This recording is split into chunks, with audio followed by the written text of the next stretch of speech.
নমস্কার বন্ধুরা, রূপম বাংলা চ্যানেলে আপনাদের সকলকে স্বাগত জানাই।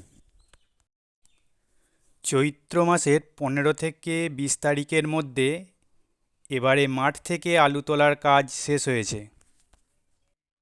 এই সমস্ত কারণের জন্যই দক্ষিণবঙ্গের হিমঘরগুলো এবারে লোড হতে সময় লেগেছে অনেকটা বেশি।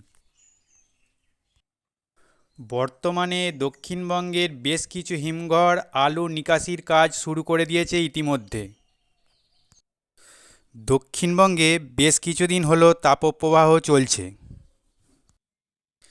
তাপপ্রবাহ চলার ফলে বর্তমানে সবজির বাজারগুলিতে সবজির আমদানি কম হচ্ছে।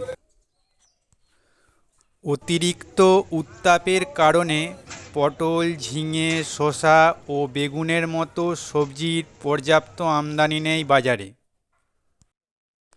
এর জন্যই বৃদ্ধি পাচ্ছে সবজির বাজার দর। ভিডিওটি ভালো লাগলে লাইক, কমেন্ট এবং শেয়ার করুন। আর চ্যানেলটি সাবস্ক্রাইব করার জন্য অনুরোধ করছি।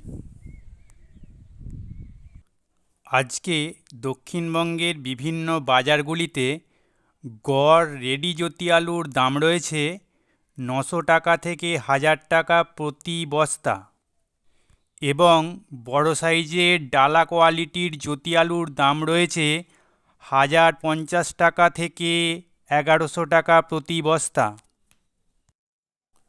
আজকের এই বাজার দরটি দক্ষিণবঙ্গের বাজারগুলিতে বিগত 15 দিন ধরে একইভাবে রয়েছে। আজকের ভিডিওটি এখানেই শেষ করছি। নমস্কার বন্ধুরা।